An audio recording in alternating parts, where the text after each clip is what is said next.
Қайырлы күн. Бүгін сіздермен ағылшын тілін үйренудің 4 тәсілін қарап шығамыз. Олар listening, тыңдау, reading, оқу, writing, жазу, speaking, сөйлеу.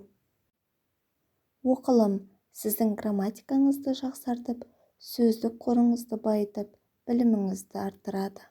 Тыңдау сізді қоршап тұрған ортада не болып жатқанын түсінуге көмектеседі. Жазылым сізге хат жазып, жұмыс бабымен электрондық хабарламалар немесе есеп жазуға көмектеседі.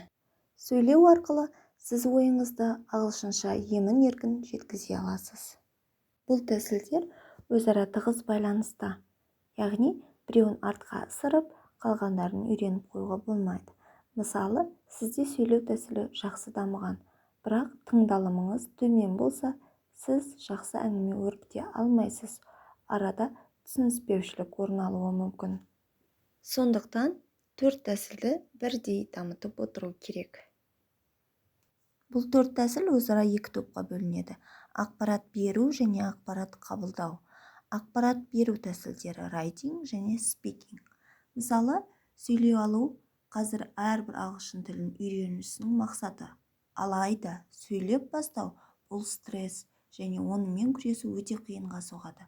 Бірақ күресу керек, өйткені сөйлеу арқылы біз барлық алған білімімізді топтастыра аламыз. Ақпарат қабылдау тәсілдері listening және reading.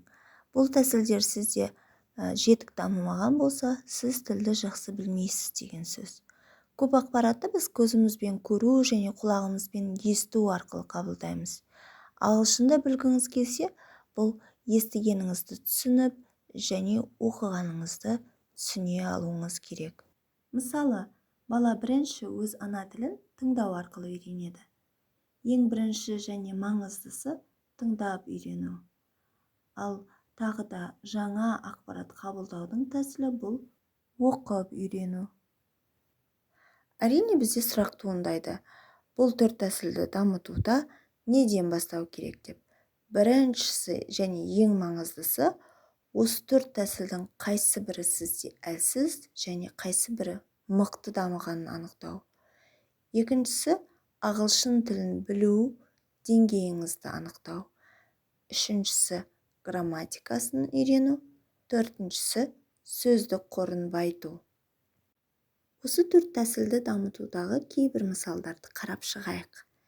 Listening – тыңдауды дамыту үшін өлең тыңдау немесе кино көру.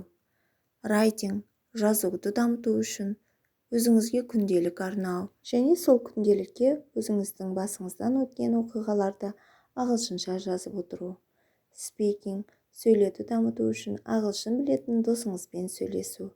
Reading – оқуды дамыту үшін кітап оқу немесе ағылшынша жаңалықтар оқуға болады.